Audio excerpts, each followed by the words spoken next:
Hello बच्चों, मैं लखन सैनी राजस्थान सरकार और वेदांता के CSR इनिशिएटिव ई कक्षा में आपका स्वागत करता हूं, जिसके टेक्निकल पार्टनर है मिशन ज्ञान। बच्चों, आज हम स्टार्ट करने जा रहे हैं कक्षा 10 की गणित की पाठ्य पुस्तक का अध्याय 5 समांतर श्रेणी। इस चैप्टर को हम बच्चों इन 3 बिंदुओं में कवर करने वाले हैं।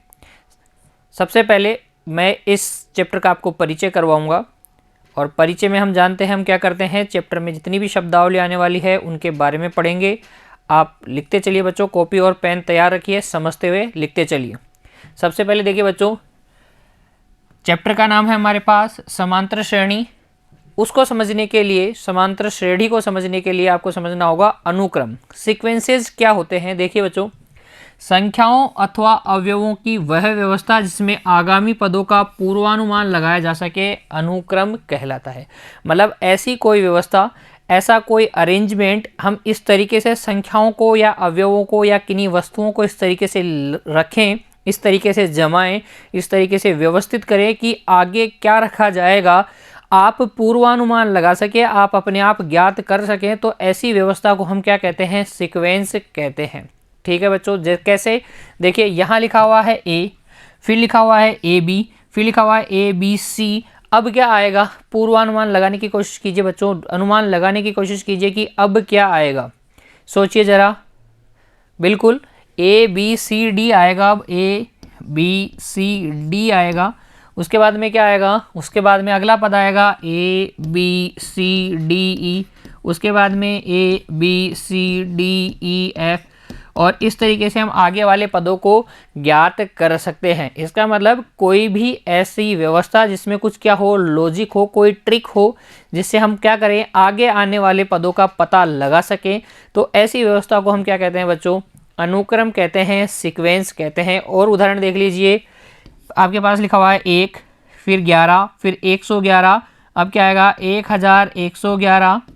फिर क्या आएगा, 5 बार ए आएगा बच्चों, फिर क्या आएगा, 6 बार ए आएगा, फिर 7 बार ए नहीं 1 आएगा बच्चों, 1, फिर 2 बार 1, फिर 3 बार 1, फिर 4 बार 1, फिर 5 बार 1, और ऐसे चलता रहेगा। तो यहाँ लॉजिक क्या है, एक आप क्या बढ़ा रहे हैं, हर बार एक की संख्या बढ़ाते जा रहे हैं। तो कोई लॉजिक हो जिससे आप आगे वाला पद ज्ञात कर सकें, ऐसी व्यवस्था क्या है, अनुक्रम है। यहाँ देखिए 6, फिर 10, फिर 14, फिर 18। यहाँ क्या लॉजिक है बच्चों, 4 जोड़ते चल रहे हैं हम, 6 और 4 10, 10 और 4 14, 14 और 4 18, 18 और 4 22, 22 और 4 26, 26 और 4 30। यानी कि हम क्या कर रहे हैं, एक्चुअल में 4 जोड़ते जा रहे हैं। तो ये क्या हो गया, लॉजिक हो गया, और लॉजिक से हमें क्या पता पड़ रहा है, आगे आने वाले पदों का पता पड़ रहा है। तो ये भी क्या है बच्चों, एक अनुक्रम है। यहाँ देखिए 2 और 2 क्या 4, 2 दूनी 4, 4 दूनी 8, 8 दूनी 16, 16 दूनी कितना 32, 32 दूना कितना 64। आप यहाँ क्या कर रहे हैं, आगे आने वाले पदों को दुगना करते जा रहे हैं। तो यहाँ पर भी एक लॉजिक है। तो ये भी क्या है, एक अनुक्रम है। क्या ये कोई अनुक्रम है, 1, फिर 2, फिर 3, 4, ये भी अनुक्रम है, क्योंकि आप क्या कर रहे हैं, एक जोड़ते जा रहे हैं। ठीक है, ऐसी कोई भी व्यवस्था जिसके आगे आने वाले पदों का आप क्या कर सके, अनुमान लगा सकें, तब क्या है, वो एक अनुक्रम है। जैसे मैंने, अगर मैं यहाँ लिखूँ, यहाँ पर क्या है, कैट है, फिर मैंने लिखा डॉग, फिर मैंने लिख दिया एलिफेंट। अब बताइए आप क्या आएगा, अब क्या आएगा, कोई क्या आएगी, ABCDEF से कोई स्पेलिंग आएगी, F से स्पेलिंग आएगी। तो इस तरीके की कोई भी व्यवस्था जिसमें आप क्या कर सकें, अनुमान लगा सके कि आगे क्या आएगा। यहाँ पर आप अनुमान नहीं लगा सकते, कोई स्पष्ट लॉजिक नहीं है। हालांकि आपको ऑप्शन में दे दे जिसमें सिर्फ एक ऑप्शन F से चलने वाली कोई स्पेलिंग हो, F से स्टार्ट होने वाली स्पेलिंग हो, तब आप कहेंगे कि इसमें यही आएगा, क्योंकि थोड़ा लॉजिक हम यहाँ क्या लगा रहे हैं, CDEF से स्टार्ट होने वाली स्पेलिंग। तो ऐसी कोई भी व्यवस्था जिसमें आप आगे आने वाले पदों का क्या लगा सके, पता लगा सके, क्या कहलाती है बच्चों, अनुक्रम कहलाती हैं। थोड़ी देर में आपको समझ में आ जाएगा कि अनुक्रम को पढ़ना क्यों ज़रूरी था समांतर श्रेणी को समझने के लिए। ठीक है, आगे देखिए, नेक्स्ट हमारे पास जो पद है वो है श्रेणी, जबकि चैप्टर का क्या नाम है बच्चों, चैप्टर का नाम है समांतर श्रेणी, समांतर श्रेणी। तो हम श्रेणी को समझने के लिए समझ रहे हैं अनुक्रम। अनुक्रम के बाद में हमने क्या समझा, अनुक्रम के बाद में हम समझेंगे श्रेणी। श्रेणी क्या है बच्चों, एक अनुक्रम को, एक सीक्वेंस को हम क्या कहते हैं, श्रेणी कहते हैं। अगर इसके पदों के मध्य हम क्या लगा दें, प्लस या माइनस का चिन्ह लगा दें, मतलब कोई भी लॉजिकल क्या हो, ऐसी संख्याएं रखी हो जिनका आगे आने वाले पदों का पूर्वानुमान लगाया जा सके, और उनके पदों के बीच में हम क्या लगा दें, कोमा न लगा के प्लस या माइनस का चिन्ह लगाएं, तब ये जो व्यवस्था है, इस व्यवस्था को हम क्या कहते हैं, श्रेणी कहते हैं। तो अनुक्रम और श्रेणी में सिर्फ इतना सा अंतर है, अनुक्रम में हम क्या लगाते हैं, कोमा लगाते चलते हैं, श्रेणी में हम क्या लगाते हैं, प्लस का साइन मध्य में लगाते हैं। बच्चों समझ में आ गया। आगे देखिए, अब हम समझते हैं श्रेणी, जो कि क्या है, हमारे चैप्टर का नाम भी है, अध्याय का नाम क्या है, समांतर श्रेणी। तो समांतर श्रेणी को समझने से पहले हमें समझना होगा कि श्रेणी क्या होती है। अंग्रेजी में बोलते हैं इसको प्रोग्रेशन। क्या होती है श्रेणी? एक ऐसा अनुक्रम जिसके अंदर आप क्या कर सके, nवें पद का सूत्र उत्पन्न कर सके, मतलब उसके अंदर कोई मैथमेटिकल लॉजिक हो। मैथमेटिकल लॉजिक अगर होता है जिससे हम nवा पद ज्ञात कर सके, व्यापक पद ज्ञात कर सके, तो ऐसी अनुक्रम, ऐसी श्रेणी को हम क्या कहते हैं, श्रेणी कहते हैं। देख लीजिए बच्चों, एक अनुक्रम को श्रेणी कहते हैं यदि इसके nवें पद के लिए सूत्र व्युत्पन्न किया जा सके। जैसे कि अगर मैं बात करूं तो 2, 3, 5, 7, 11, ये क्या है बच्चों, एक अनुक्रम है। अनुक्रम क्यों है? क्योंकि लॉजिक क्या है यहाँ पर, लॉजिक है कि आप क्या लिख रहे हैं, अभाज्य संख्याएं लिख रहे हैं। तो आपको पता है अगली अभाज्य संख्या 13 आएगी, 13 की अगली अभाज्य संख्या 17 आएगी, 17 की अगली 19 आएगी, फिर उसकी अगली 23 आएगी, इस तरीके से। लेकिन अगर मैं पूछूं 50वीं कौन सी आएगी, तो 50वीं अभाज्य संख्या के लिए आप कोई सूत्र नहीं लिख सकते। तो ये क्या है, सिर्फ एक अनुक्रम है, सिर्फ एक क्या है, अनुक्रम है, श्रेणी, श्रेणी नहीं है बच्चों। श्रेणी के लिए आप क्या करते हैं, nवें पद का सूत्र भी लिख सकते हैं। कैसे? जैसे देखिए 2 दूनी 4, 4 दूनी 8, 8 दूनी 16, 16 दूनी 32, 32 दूना 64। तो पहले पद में अगर मैं बात करूं, सबसे पहले जो पद लिखा हुआ है उसमें 2 की घात 1 है। दूसरे पद में हम बात करें तो 2 की घात 2 है। तीसरे पद में अगर हम बात करें तो 2 की घात 3 है। चौथे पद में अगर हम बात करें तो 2 की घात कितनी है, 4 है। ऐसे ही अगर हम nवें पद की बात करेंगे तो 2 की घात कितनी आएगी, n आएगी। यानी कि हमने क्या किया है, nवें पद के लिए सूत्र प्राप्त कर लिया है। तो ये जो अनुक्रम है इसको हम क्या कहेंगे, अब श्रेणी कहेंगे। ठीक है, समझ में आया आपको अनुक्रम और श्रेणी में क्या अंतर है। अनुक्रम सिर्फ क्या होना चाहिए, लॉजिक, सूत्र हो या नहीं हो हमें फर्क नहीं पड़ता। लेकिन अगर अनुक्रम श्रेणी है तब इसके nवें पद ज्ञात करने के लिए आपके पास कोई ना कोई सूत्र जरूर होगा बच्चों। जैसे यहाँ देखिए 2 और 3 5 और 3 8 और 3 11 और 3 जोड़ते चल रहे हैं, और nवा पद जो आपके पास आएगा, जैसे पहला पद क्या आया, 3 गुणा 1 माइनस 1 यानी कि 2। दूसरा पद कितना आया, 3 गुणा 2 माइनस 1 यानी कि 5। तीसरा पद क्या है बच्चों, 3 गुणा 3 माइनस 1 अर्थात 8। तो 2 5 8 ऐसे चलेगा, अर्थात nवा पद क्या आ जाएगा, nवा पद आ जाएगा 3 गुणा n माइनस 1। तो nवें पद के लिए क्या है, सूत्र है, लॉजिक है, मैथमेटिकल लॉजिक है, मैथमेटिकल सूत्र है, इसलिए ये अनुक्रम क्या है, श्रेणी है। समझ में आ गया। सीरीज क्या होती है, सीक्वेंस क्या होती है, प्रोग्रेशन क्या होती है। सीक्वेंस क्या है बच्चों, सिर्फ मैथ, कोई भी लॉजिक हो, किसी भी लॉजिक से अरेंज कर दो कि आगे आने वाला पद आपको पता चल जाए, तो वो क्या है, सीक्वेंस है। अगर क्रमागत पदों के मध्य प्लस या माइनस का चिन्ह है तब फिर वो क्या है, सीरीज है, श्रेणी है। लेकिन अगर nवें पद का आप सूत्र उत्पन्न कर पा रहे हैं तो फिर वो क्या है, श्रेणी है बच्चों। ठीक है, अब हम बात करते हैं श्रेणियाँ कितने प्रकार की होती हैं। तो अगर देखें तो मुख्यतः श्रेणियाँ 3 प्रकार की होती हैं। समांतर श्रेणी, जो कि हमारे चैप्टर का नाम है, अंग्रेजी में बोलते हैं इसको अर्थमेटिक प्रोग्रेशन। अर्थमेटिक प्रोग्रेशन का मतलब एपी। दूसरी जो श्रेणी होती है दूसरे तरीके की, उसको हम बोलते हैं गुणोत्तर श्रेणी। ठीक है, गुणोत्तर श्रेणी को हम इंग्लिश में बोलते हैं ज्योमेट्रिकल प्रोग्रेशन, जीपी। और तीसरी जो श्रेणी होती है तीसरे प्रकार की वो होती है हरात्मक श्रेणी। तो श्रेणियाँ क्या होती है बच्चों, 3 प्रकार की, समांतर, गुणोत्तर और हरात्मक श्रेणी। वैसे इनको मिलाकर भी समांतर गुणोत्तर श्रेणी, समांतर हरात्मक श्रेणी ऐसा बनाया जा सकता है, लेकिन मुख्यतः क्या होती है बच्चों, 3 ही प्रकार की श्रेणी होती है, जिसमें हमारा क्राइटेरिया क्या है, हम क्या पढ़ने वाले हैं, समांतर श्रेणी पढ़ने वाले हैं। क्योंकि हमने श्रेणी समझ ली है, इसलिए अब हम क्या समझ सकते हैं, समांतर श्रेणी समझ सकते हैं क्या होती है समांतर श्रेणी। देखिए बच्चों, अंग्रेजी में मैंने बता ही दिया है आपको, जैसा कि मैंने बताया आपको क्या बोलते हैं इसको, अर्थमेटिक प्रोग्रेशन। क्या होती है समांतर श्रेणी, एक ऐसी श्रेणी को हम समांतर श्रेणी कहेंगे जिसके क्रमागत पदों का अंतर क्या रहे, समान रहे। या देखिए शब्द से देखिए, समांतर का मतलब समान अंतर, किसका, क्रमागत पदों का।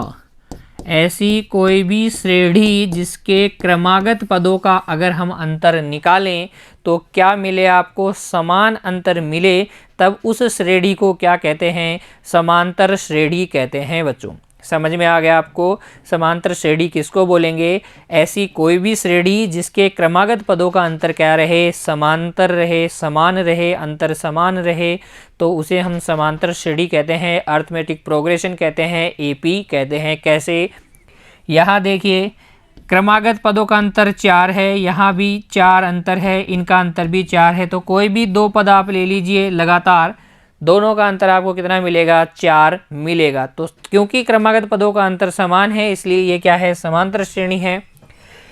इन दोनों पदों का अंतर देखिए, 74 में से 80 घटाइए बच्चों, 74 माइनस 80 कर लीजिए, -6 है। फिर 68 माइनस 74 कर लीजिए, ये भी -6 है। फिर 62 माइनस 68 कर लीजिए, वो भी -6 है। तो सभी पदों का अंतर कितना है, -6 चल रहा है। बाद वाले पद में से आप हमेशा पहला वाला पद घटा के देखते रहिए, कोई भी 2 क्रमागत पदों का अंतर कैसे लेते हैं, अगले पद में से पूर्व पद को घटा देते हैं, तो उसे ही हम क्या बोलते हैं, क्रमागत पदों का अंतर बोलते हैं। यहाँ क्रमागत पदों का अंतर कितना है, -6 है, सभी का -6 है, तो ये क्या है, समांतर श्रेणी है। यहाँ देखिए क्रमागत पदों का अंतर देखिए, 2 √2 का मतलब √2 ही है, लेकिन √8 को हम लिख सकते हैं √2, 2 √2, √18 का मतलब हो गया 3 √2, 32 का मतलब हो गया 4 √2, इस तरीके से चल रहा है। तो अंतर देखें आप, √2 में यहाँ √2 जोड़ा हुआ है, फिर से √2 जोड़ा हुआ है, फिर से √2 जोड़ा हुआ है, तो सबका अंतर अगर आप देखें तो √2 है, 2 का वर्गमूल ही सबका अंतर है, इसलिए ये भी क्या है बच्चों, एक समांतर श्रेणी है। यहाँ इस एग्जाम्पल से आपको समझ में आ गया होगा, ये एग्जाम्पल नंबर 3 से आपको समझ में आ गया होगा कि आपको क्या देखना है, जो भी आपको श्रेणी दे रखी है, जो भी श्रेणी दे रखी है, या जो भी अनुक्रम दे रखा है, उसके क्रमागत पदों का अंतर आपको चेक करना है। अगर आप पाते हैं कि सभी पदों का अंतर समान चल रहा है, तब फिर वो क्या है, समांतर श्रेणी है, अदरवाइज वो समांतर श्रेणी नहीं है। तो याद रखिए डेफिनेशन, समांतर श्रेणी किसे कहेंगे, अगर इसके क्रमागत पदों का अंतर समान रहे। अभी हम कुछ प्रश्न भी करेंगे जिसमें ये डेफिनेशन बहुत काम में आने वाली है बच्चों। तो समांतर श्रेणी किसे कहते हैं, जिसके क्रमागत पदों का अंतर समान रहे, अर्थात अगर किसी श्रेणी के क्रमागत पदों का अंतर समान है, तब वो क्या होगी, समांतर श्रेणी होगी। आपसे पूछा जाएगा कि निम्न श्रेणी समांतर श्रेणी है या नहीं, जांच कीजिए, तब आप कैसे जांचेंगे, आप क्रमागत पदों का अंतर निकाल लेंगे, और क्रमागत पदों का अंतर अगर समान आ गया, तब आप क्या कहेंगे कि समांतर श्रेणी है, अदरवाइज आप क्या कह देंगे कि समांतर श्रेणी नहीं है बच्चों। अब देखिए समांतर श्रेणी से संबंधित महत्वपूर्ण शब्दावली के बारे में हम चर्चा कर रहे हैं। प्रथम पद, कोई भी श्रेणी आपको जब लिखी जाती है तो उसका सबसे पहले एक पहला पद लिखा जाता है, फिर उसका दूसरा पद लिखा जाता है, फिर तीसरा पद लिखा जाता है, फिर चौथा पद लिखा जाता है, फिर चौथे के बाद में पांचवा, पांचवे के बाद में छठा, छठे के बाद में सातवां, और ऐसे आगे पद लिखे जाते हैं। तो जो सबसे पहले पद लिखा जाएगा, जो संख्या सबसे पहले लिखी जाएगी, वही क्या होता है, पहला पद होता है, जिसे हम प्रथम पद या पहला पद या ए कहते हैं बच्चों। तो किसी भी समांतर श्रेणी में जो सबसे पहले लिखा गया है, किसी भी समांतर श्रेणी में जो सबसे पहले लिखा गया है उसे हम क्या कहते हैं, समांतर श्रेणी का प्रथम पद कहते हैं। किसके द्वारा व्यक्त किया जाता है, स्मॉल a के द्वारा व्यक्त किया जाता है। उदाहरण के लिए देखिए ये क्या एक समांतर श्रेणी है, देखो सबका अंतर 3 है, 2 और 3 5 और 3 8 और 3 11 ऐसे, तो समांतर श्रेणी तो है क्योंकि क्रमागत पदों का अंतर समान है। और इसके लिए a कितना है बच्चों, a है इसका 2, समांतर श्रेणी का प्रथम पद अर्थात a कितना है 2। यहाँ देखिए सबका अंतर कितना है, -5 है, -5 किया जा रहा है और क्योंकि ये समांतर श्रेणी है और इसका प्रथम पद कितना है बच्चों 80 है। ठीक है, आगे देखिए -15 में -3 किया तो -18 आ गया, फिर -3 किया तो -21 आ गया, फिर -3 किया तो -24 आ गया है। और यहाँ पर प्रथम पद कितना है, -15 है।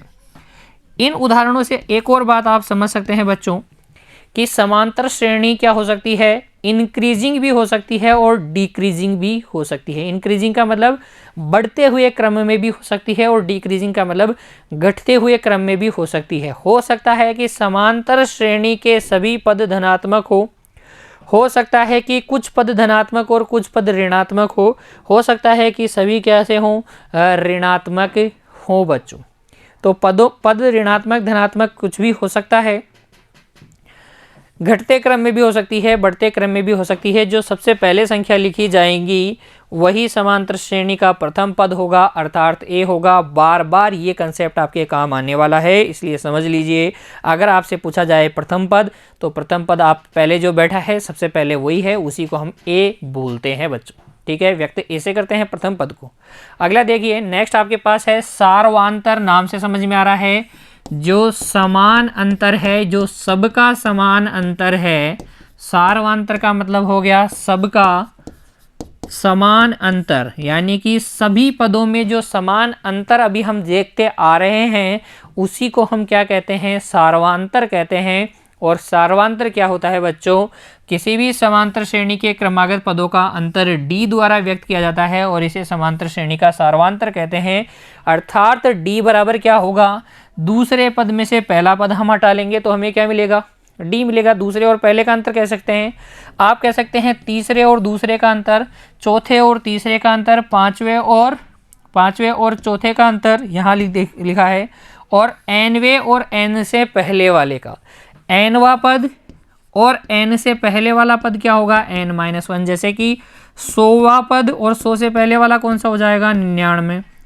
तो कोई भी दो पदों का अंतर, क्रमागत पदों का अंतर, यानी कि बाद वाले में से पहले वाले पद का अगर आप घटा लेते हैं तो जो अंतर आपको आता है, आपको मिलता है, वही क्या होता है, समांतर श्रेणी का सार्वांतर होता है। सूत्र क्या है सार्वांतर का, सार्वांतर d का सूत्र है कि an में से इसके पहले वाला पद घटा लो, कोई भी दो पदों का अंतर निकाल लो। लेकिन याद रखिए पहले में से बाद वाला नहीं निकालते, बाद वाले में से पहले वाला हम पद सबट्रैक्ट करते हैं, घटाते हैं। वही आपका क्या होता है, सार्वांतर होता है। किससे व्यक्त करते हैं, d से व्यक्त करते हैं बच्चों।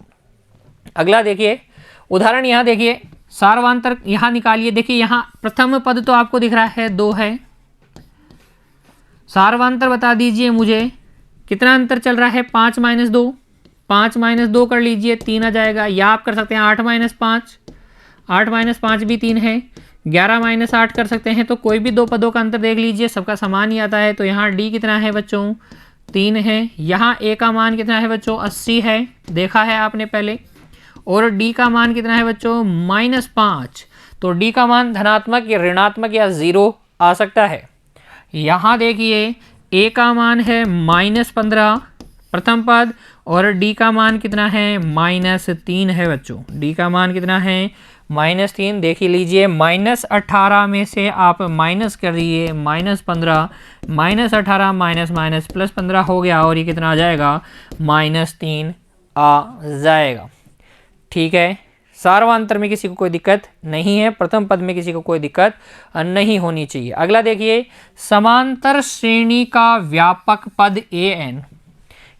व्यापक पद का मतलब क्या है, जनरल पद। जैसे आपसे पूछा जाए किसी समांतर श्रेणी का 10वां पद, ठीक है, या किसी समांतर श्रेणी का nवां पद, ठीक है, या किसी समांतर श्रेणी का 100वां पद, तो अगर कोई भी पद अगर आपको मानना है तो आप उस पद को क्या कहते हैं, nवां पद। और nवां पद क्या होता है, व्यापक पद होता है। और इसे हम किससे दिखाते हैं, an से दिखाते हैं। अगर बात की जाए प्रथम पद की, तो प्रथम पद a बराबर क्या होता है बच्चों, a1 होता है। तीसरा पद अगर आपको बोला जाए तीसरा पद, तो तीसरा पद क्या हो जाएगा, a3 हो जाएगा। आपसे पूछा जाए 100वां पद क्या होगा, 100वां पद को हम किससे दिखाएंगे, a और नीचे लिख देंगे 100। आपसे पूछा जाए 1000वां पद, 1000वां पद क्या हो जाएगा बच्चों, a 1000, ठीक है, a 1000। तो ये क्या है, नोटेशन है, एक संकेत है जो किसको दिखाता है, nवें पद को। तो समांतर श्रेणी के nवें पद को क्या कहते हैं, समांतर श्रेणी का व्यापक पद कहते हैं। और इसे किससे दिखाते हैं, an से दिखाते हैं। जैसे कि प्रथम पद a1, द्वितीय पद a2, और इसी प्रकार nवां पद क्या हो जाएगा, an हो जाएगा। ठीक है बच्चों, समझ में आ गया। तो महत्वपूर्ण शब्दावली में हमने देखा प्रथम पद कैसे क्या होता है, किससे व्यक्त करते हैं, सार्वंतर क्या होता है, किससे व्यक्त करते हैं, nवां पद क्या होता है, किससे व्यक्त करते हैं। अब देखिए समांतर श्रेणी अर्थमेटिक प्रोग्रेशन एपी का मानक रूप। हम इतनी सारी समांतर श्रेणियों की बात करेंगे तो वो सब किसी ना किसी रूप में जरूर हमें मिलेगी। किस रूप में मिलती हैं वो, जैसे कि हमने बहुपद वाले चैप्टर में पढ़ा था, द्विघात समीकरण का मानक रूप क्या था, ax² + bx + c बराबर 0, अर्थात सारे इस रूप में मिलते थे। चौथे चैप्टर में हमने क्या पढ़ा था, अध्याय 4 में हमने देखा था ax + by + c बराबर 0 द्विचर रैखिक समीकरण का मानक रूप है। अध्याय 5 क्या है बच्चों आपके पास, समांतर श्रेणी। तो समांतर श्रेणी का भी क्या कोई मानक रूप होता है, बिल्कुल स्टैंडर्ड फॉर्म इसकी भी होती है। कोई भी समांतर श्रेणी में आपको सबसे पहले a मिलता है प्रथम पद, उसके बाद में उसमें क्या जोड़ा जाता है, सार्वंतर d जोड़ा जाता है, फिर एक और उसको जोड़ते चले जाते हैं। अर्थात पहला पद a, फिर आप a + d करते हैं, फिर a + 2d करते हैं, फिर a + 3d करते हैं, फिर a + 4d करते हैं। तो कोई भी समांतर श्रेणी आपको हमेशा इस रूप में मिलती है जहां a क्या है, समांतर श्रेणी का प्रथम पद है, और d क्या है बच्चों, समांतर श्रेणी का सार्वंतर है। तो समांतर श्रेणी की परिभाषा हमने देख ली है, महत्वपूर्ण शब्दावली हमने देख ली है। अब हम इन पर आधारित कुछ उदाहरण करेंगे, उसके बाद में हम प्रश्नावली 5.1 भी हल करेंगे बच्चों, ताकि ये जो कंसेप्ट अभी तक मैंने आपको बताए हैं वो आपको क्या रहें, अच्छे से समझ में आ जाए। ठीक है, देखिए उदाहरण 1, पाठ्य पुस्तक का उदाहरण 1 देखिए बच्चों, निम्नलिखित समांतर श्रेणी का प्रथम पद एवं सार्वंतर लिखिए। तो अगर आपको प्रथम पद का पता है, सार्वंतर का पता है, तो समांतर श्रेणी को देखकर आप आसानी से लिख सकते हैं। कैसे, आपको श्रेणी क्या दे रखी है बच्चों, हल देखिए -5, -1, 3, 7 और ऐसे चल रहा है। तो प्रथम पद तो आप बता देंगे, प्रथम पद अर्थात a क्या होता है बच्चों, जो पहले दिख रहा है वही प्रथम पद है। -5 सबसे पहले है, ये प्रथम पद हो गया। फिर आपसे पूछा गया है सार्वंतर, तो सार्वंतर d से हम व्यक्त करते हैं। कैसे निकालते हैं, आगे वाले पद में से पीछे वाला पद हटा लेते हैं। आगे वाला पद 7 ले लेता हूं मैं, 7 से पहले वाला 3 है, घटा लीजिए 4 आ जाएगा। या फिर आप क्या कर सकते हैं, 3 ले लीजिए, 3 से पहले वाला पद कितना है, -1, घटा लीजिए तो 3 + 1 हो जाएगा, ये भी कितना है 4। या अगर आप पहले केस को लेना चाहते हैं, -1 को लेना चाहते हैं, तो इसमें से क्या घटाया जाएगा, इसमें से घटाया जाएगा -5, तो हो जाएगा -1 + 5 अर्थात 4। तो चाहे से आप ये कर दीजिए, चाहे से ये करके दे दीजिए, चाहे से ये करके दे दीजिए। दूसरे में से पहला घटाइए, तीसरे में से दूसरा घटाइए, या चौथे में से तीसरा, या 10वें में से 9वां, या 100वें में से 99वां, या 50वें में से 49वां, या 1000 में से 9999वां, कोई सा भी पद घटाइए, आपके पास अंतर तो समान आने ही वाला है, क्योंकि समांतर श्रेणी है। तो डी के तो बहुत सारे आपके पास क्या हैं, सूत्र हैं, लेकिन हम जनरली किसको काम मिलेंगे, a2 - a1।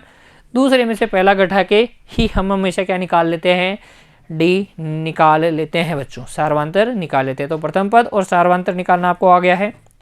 आगे देखिए नेक्स्ट उदाहरण नंबर 2, संख्याओं की निम्नलिखित अनुक्रमों। देखा, प्रश्न में आ गया अनुक्रम, इसीलिए मैंने सबसे पहले आपको बताया था कि अनुक्रम क्या होता है। याद कीजिए, कोई भी व्यवस्था अनुक्रम होगी जिसके अंदर लॉजिक हो, आगे आने वाले पदों का पता लगाया जा सके। तो ये एक लॉजिकल व्यवस्था आपको दे रखी है और इसके लिए आपको चेक करना है कि ये समांतर श्रेणी है या नहीं। तो कोई भी अनुक्रम समांतर श्रेणी कब होता है? याद कीजिए समांतर श्रेणी की परिभाषा, कोई भी अनुक्रम समांतर श्रेणी तभी होता है जब उसके क्रमागत पदों का अंतर क्या रहे बच्चों? समान रहे। तो यहाँ देखिए, पहला 4, 10, 16, 22 और ऐसे चल रहा है। तो यहाँ आप देखिए दूसरे और पहले पद का अंतर अगर आप देखते हैं तो 10 - 4 6 है। तीसरे और दूसरे का अंतर अगर आप देखते हैं तो 16 - 10 कितना है? 6। चौथे और तीसरे का अंतर अगर आप देखते हैं तो 22 - 16 ये भी कितना? 6। क्योंकि सभी पदों का अंतर देख रहे हैं आप, इनका अंतर क्या है? 6 है। तो आप लिखेंगे क्योंकि क्रमागत पदों का अंतर समान है, अतः दिया गया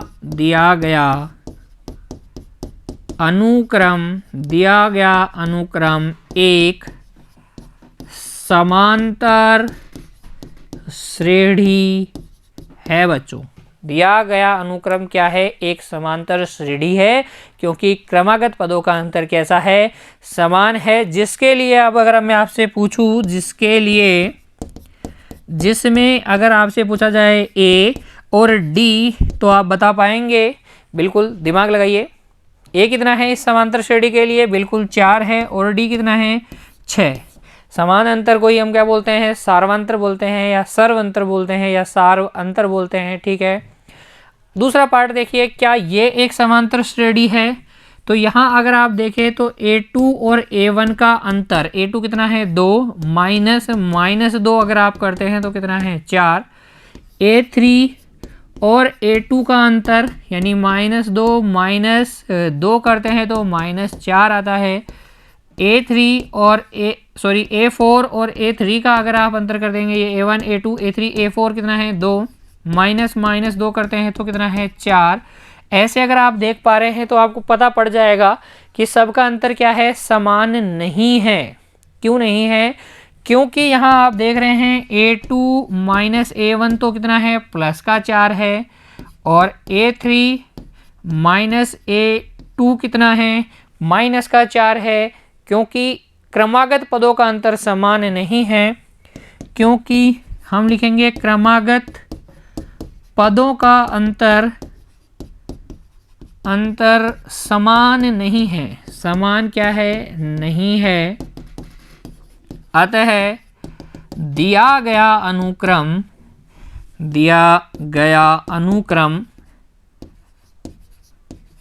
AP नहीं है।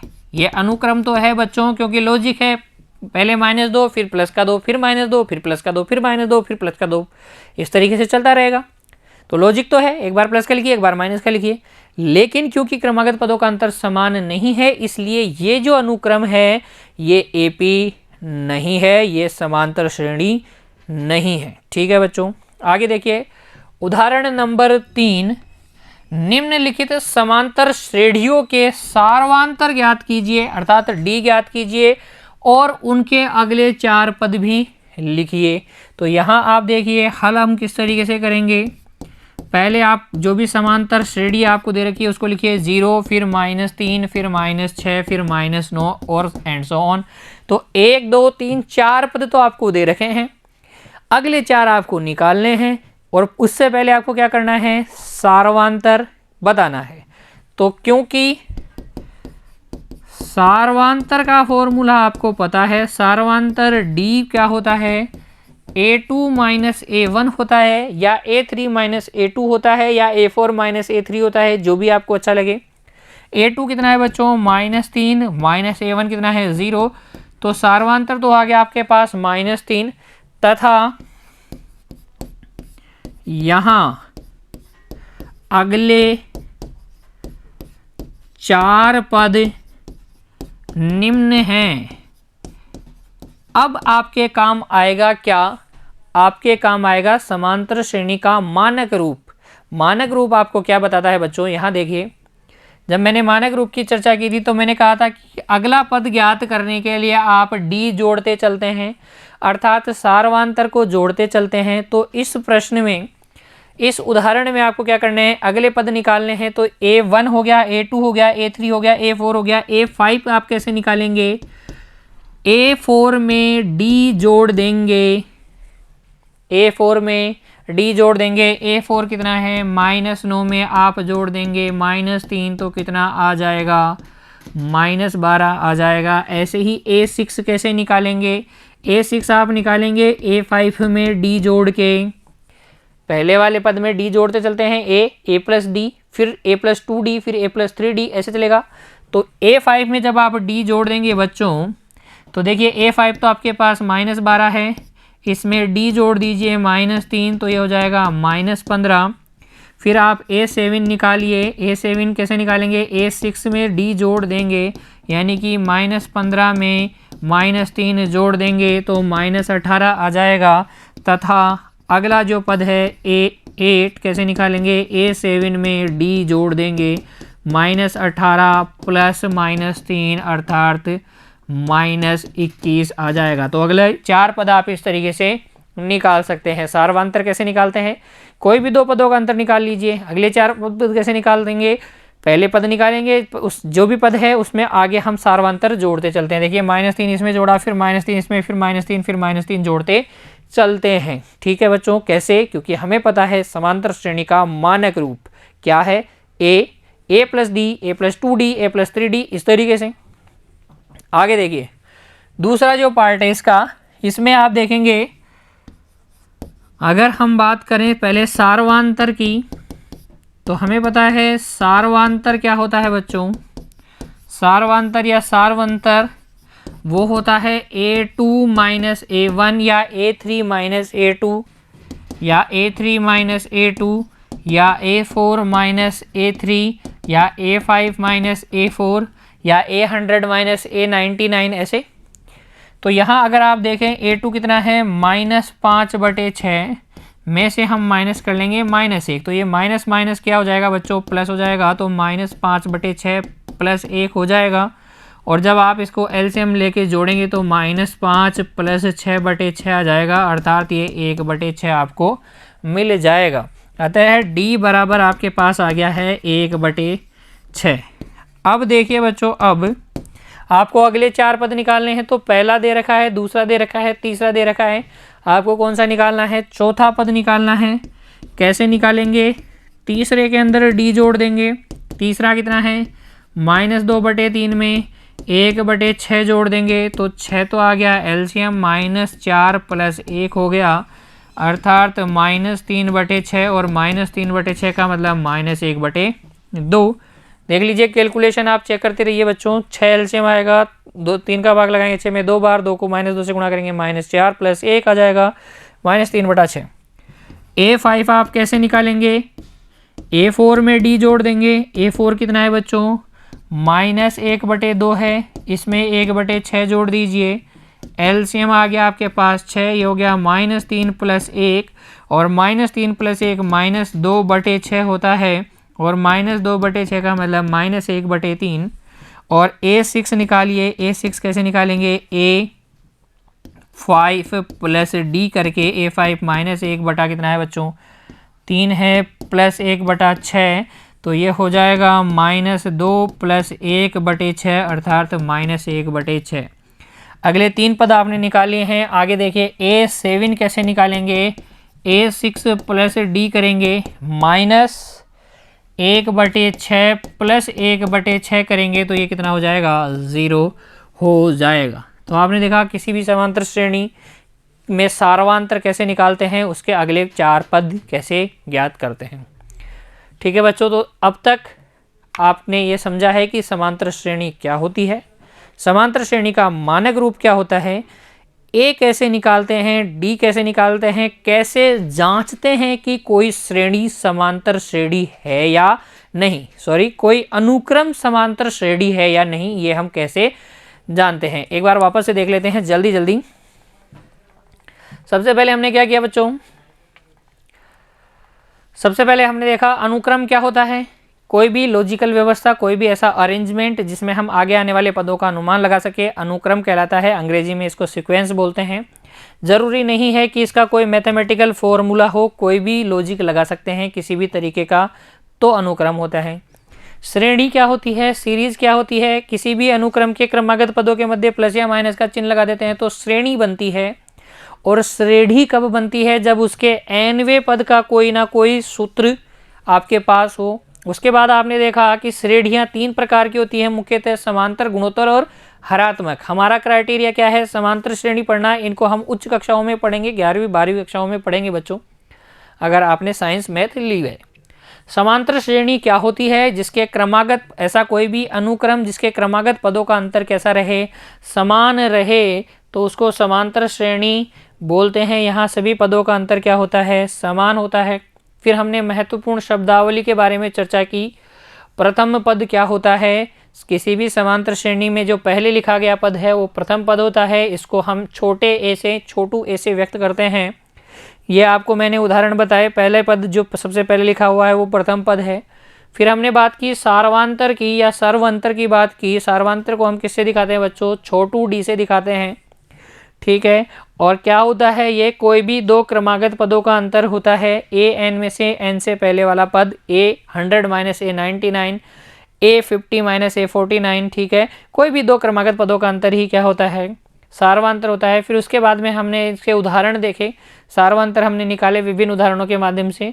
फिर हमने देखा कि समांतर श्रेणी का कोई भी पद को हम कैसे दिखाते हैं, एनवें पद को हम कैसे दिखाते हैं, ए एन से। 100वें पद को कैसे दिखाएंगे बच्चों, ए 100 से दिखाएंगे, ए 100। 1000वें पद ए 99वां, ए 99, ए 7 का मतलब 7वां पद, ए 15 का मतलब 15वां पद, ए 20 का मतलब 20वां पद, ऐसे, ठीक है। ए एन का मतलब nवां पद। क्या होता है ये, कैसे इसका सूत्र निकालते हैं, उसके बारे में हम चर्चा करेंगे आगे आने वाले वीडियो में।